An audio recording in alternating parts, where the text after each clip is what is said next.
And like you have so many songs that I didn't know you produced. Like like On My Block by Scarface with Streamyard. Like how did the Scarface collabo happen? Nasheem and I were working in Daddy's house, which is Pub Studio, and we were just working on beats. And Harv Pierre, no, that's not that one. I don't really quite remember. We were just working on beats at Daddy's house, and just every day we worked on stuff. We would put it to the DAT tape, which is the way we would record the stuff. Yeah. And different A&Rs and different people were always passing through, listening to stuff that we were working on. This was kind of after the Hitmen. There wasn't really much going on at Daddy's house at the particular time. We were kind of the only ones in there quite often. I think Carl Thomas came in there once, but this was, after Biggie. Yeah, after all, Biggie and Mason. Yeah. During that time. So, we were just working. Like almost every day we were at the studio working.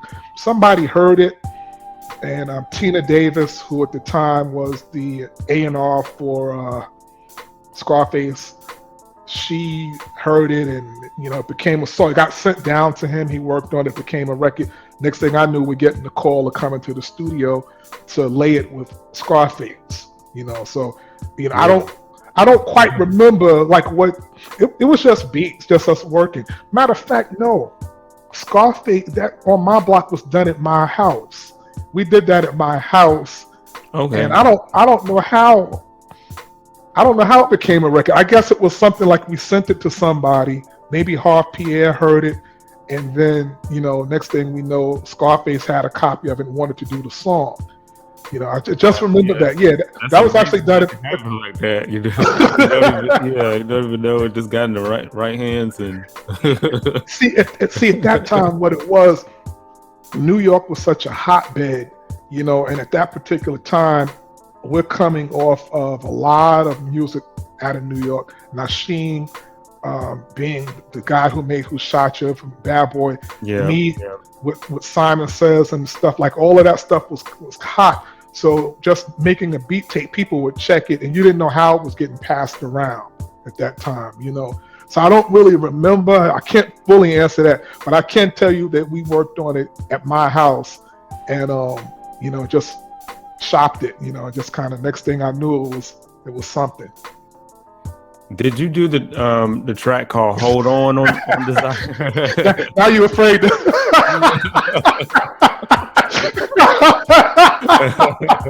Yes, I did do that one. Yeah, I did that one.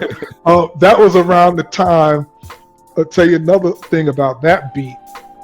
Nasheem and I we were working on stuff for Shine, and I actually did a song on Shine's album called The Life. Okay. Song. Yeah. So I wanted to do more for Shine. So that particular track, I was trying to do like a skip beat. Shine had a song that he did with Barrington Levy that had like a little skip to it. And I wanted to do like a skip kind of jazzy thing. And I thought Shine would sound good doing his kind of in-between groove. And I made that beat for Shine, actually. That was made for him. I also wrote the chorus for that. I sang the chorus, and I was hearing Philip Bailey from Earth, Wind and Fire in the falsetto doing that. I wanted him to sing it. So when I sang it, I referenced it that way. March heard it and fell in love with it and wanted it. So he got it. So we referenced the record with Mila Machinko, who was one of his background singers. And, at the time, he was on SRG Records, or Steve Rifkin's record label. Lauryn Hill actually wrote. We sent it to Lauryn Hill to do the verse, to do the part that I referenced. She did something totally different. She almost did like a rhyme to it. This was around the time when Lauryn, I think, was going through some difficulties, so it was after the record. And, she wanted to kind of, I guess, do something different, rather than the singing stuff that she did on her solo record. But it didn't really work for the record for us. It was kind of too avant-garde. We were looking at that. You had to tell Lauryn Hill no. Yeah, well, and it wasn't. And It was really just a matter of it just didn't fit. It didn't fit the record. You know, it was a little too much for it. We just wanted to follow what I had written. So it went to Erykah Badu after that, you know, and she did it pretty much the way that I wrote it. You know, she added the Atlas at the end, but that was how the vision was for that record. She saw it through. But yeah, that's funny, amazing. Right? Yeah, to have Erykah Badu on, you know, on a track you made, you know. Oh yeah, like. yeah. It was especially at that time, you know, that was when she was really just smoking hot. I mean, she's always a talented person and just great artist, but at that time it was like everything was golden, you know, like she was at the top of the game pretty much then. So it was phenomenal, still is phenomenal, you know, that she worked on that record. Yeah. And what about the Method Man song, The Motto? How did that track come about? So that was the one where I kind of got it confused when I was telling you the story about us being at Daddy's house and Harv Pierre coming through. That was what happened with that record. Nasheem and I were working on beats at Daddy's house, and Harv Pierre came through, heard that one, and before we even finished it, he was like, yeah, let me have that particular track. So Method Man did the verse to it. I took it back to the house and I added it's more string. We had a little bit of a disagreement. Harv didn't want me to add anything to the beat. He's like, nah, just let it stay how this is raw. But I was like, it's kind of boring. It's like a 2-bar loop. I think it's 2-bar loop. And that sample goes hard, man. It does. Really does. Well, thank you for that, man. You know, but I just wanted it to have breathe more into it. So I added the keys to it, and then the swells, the sub swells, still kept it raw, but then wanted to just have a little spice on it. So that was what was done to flavorize it a little bit, you know. And you know what funny thing is, Method Man says that's the only song to this day that he likes off that album, and the only thing that he performs from that album. He won't perform anything else from that album. You know, I guess he just didn't like it as much as some of his other records, but that particular, The Motto, still to this day he performs that record. Yeah. From time to time, you know, I'm sure not all the time. So yeah, that's what's up. Okay, and All My Fault with Big Sean and Kanye West. Yeah. So that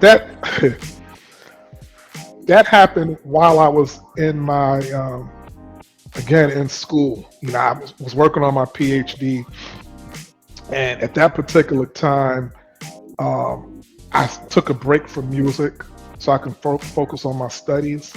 And when you're in your PhD program, you have to take comprehension exams, the exams that kind of go over all of what you went through from the first half of your coursework to make sure that you can continue in the program. So I was really focused, and once I took the test and I passed my comp exams, I felt free to work on some music again. I worked on 10 beats, and I worked on the machine at this particular time in terms of my tool. Worked on 10 beats. 4 or 5 of those beats were grabbed up by Monch when I let him hear it. 2 of them were grabbed by Kanye, you know, and one of them happened to be what ended up being All My Fault by Kanye West, you know, so we got that. And then Nasheem and I went to the studio and worked on it after they were chosen, you know, put extra things on here and there. But that was what, that's how that happened. You know, it was pretty much me taking a breather from music and jumping back into the music. And it was a pretty good average to have like 10 of those tracks that I work on. What's that? 7 of them or 6 of them became get placed. You know, that's amazing. And also, I mean, it's a blessing. Yeah, I also just want to say, like, congrats on you know, obtaining your doctorate degree. Thank you, man. Thank you. You know. Yeah, thank you. Yeah, it was a difficult time. I wouldn't take anything for it, but it was cool. I enjoy looking back on it. I enjoy it. You know. Yeah, I'm pretty sure it was you know, some heavy coursework and stuff. Yeah, it was.